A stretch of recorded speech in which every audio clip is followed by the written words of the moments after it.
বাংলাদেশের প্রায় সবাই কিন্তু ভাত খায়।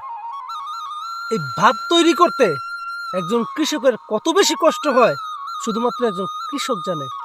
দিনের পর দিন, মাসের পর মাস একটা কৃষক কষ্ট করে, রোদে পুড়ে, বৃষ্টিতে ভিজে, তারপর কিন্তু আমাদের জন্য একটা ভাত তৈরি করে, একটা চাল তৈরি করে, চাল সিদ্ধ করে পরবর্তীতে ভাত হয়। যারা শহরে বসবাস করেন, কখনোই কৃষিকাজ করেন না, আপনার মনে কি কখনো এরকম একটা চিন্তা আসছে যে একজন কৃষক কত পরিশ্রম করে আপনার জন্য একটা চাল তৈরি করে? টাকা আছে কিনে নিচ্ছেন।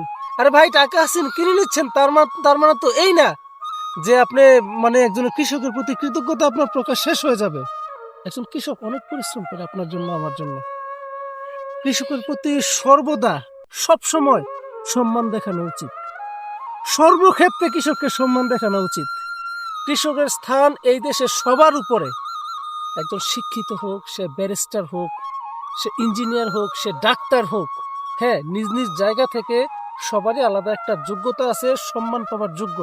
কিন্তু একজন কৃষককে সব সময় সবার উপরে রাখা উচিত।